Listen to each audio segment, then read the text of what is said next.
Whether you're looking for a Chevy car, truck, or SUV, go see my friends at Apple Chevy in Tinley Park. With over 500 new and used vehicles in stock, they have what you're looking for, and at the lowest price possible. Go to applechevy.com.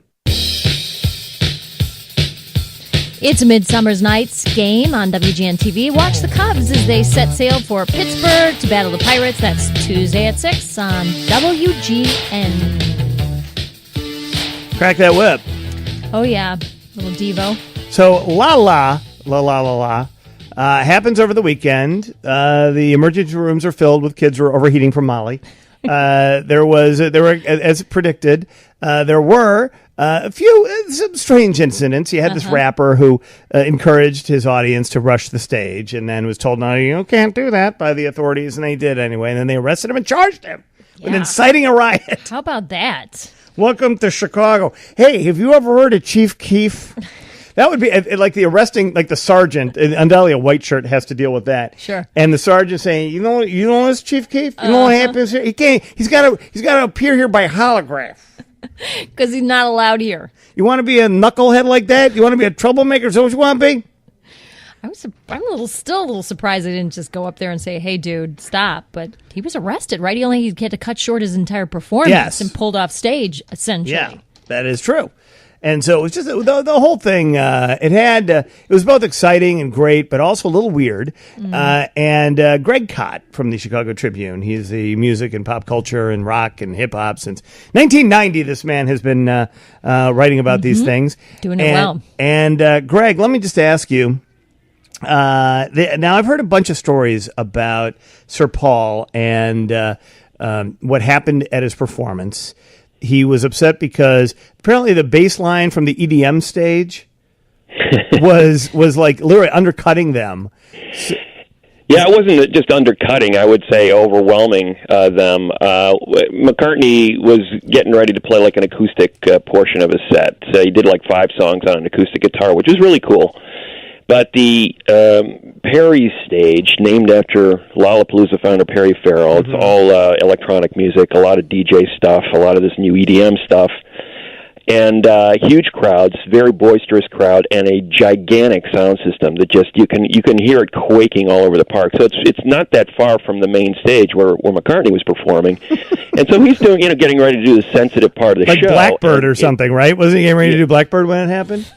Yeah. He was about to do. Blackbird ended up being like the last of the 5 songs I think he performed. But anyway, he was trying to talk to the audience and tell them a little story, and this music was starting to really bleed into the vibe there. And he just sort of looks up and he goes, "I planned this, a kind of little joke, It's like a mashup between me and whatever they're playing over there, Ooh. Little shot at the EDM crowd. Oh boy! Yeah. Oh boy! Yeah. And then I was following a lot of your reports. I mean, it's amazing the kinds of things that go on there. But didn't you also say that that McCartney was not really the most well attended or as well attended as you thought he might be?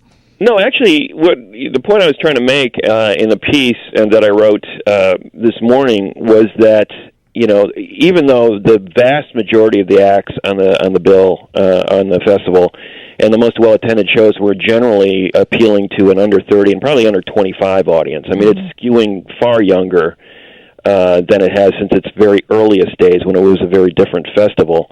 And so you're getting this kind of teen and college age, very young adult audience that's going there, and the music is catering to it. But the one thing that the millennial generation hasn't produced is, these stadium-level headliners, so they have to throw these, veteran acts in there like a Metallica or a McCartney to sort of create some kind of marquee attraction. And McCartney, to his eternal credit, still can draw a stadium-level crowd anywhere he goes. In fact, it was kind of a surprise that he play Lollapalooza at all.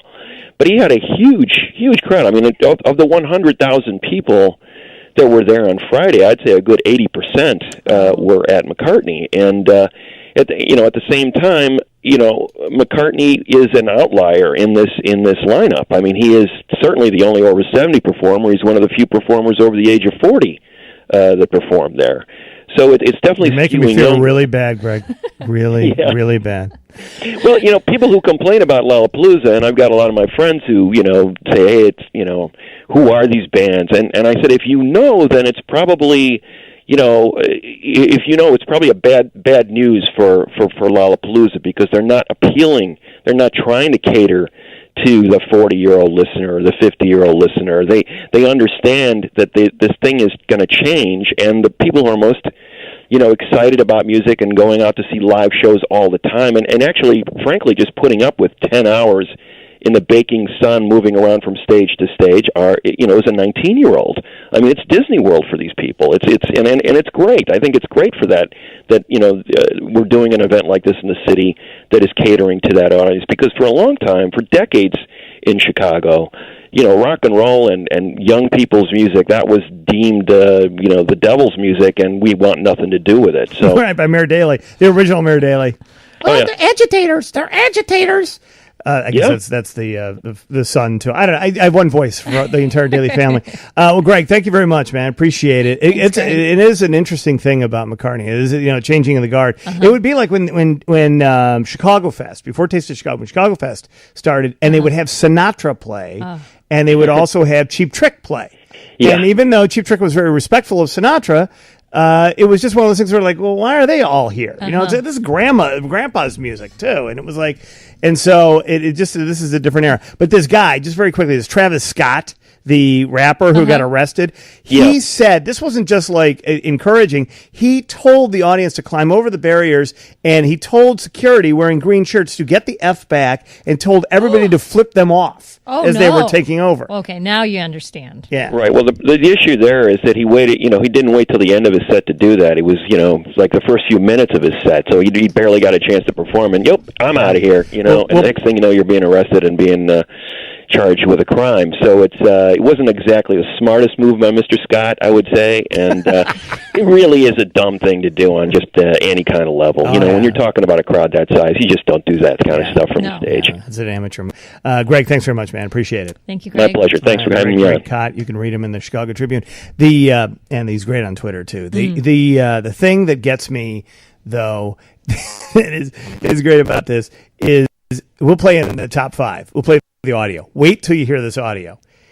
And you're just wondering that the guy not only got arrested, but you're just, I could just imagine what the conversation was like as they're booking him on the arrest. Because especially if you kind of go after police in a way and throw the middle finger up at the police officers. It's like, okay, how's that arrest going to go down? Not going to go well. Not going to go. In this town, they used to call it a tune-up. Hey, the guy deserves a little tune-up. All right, but that's illegal, and that would be wrong. Yeah, that never happens anymore. Yeah, exactly.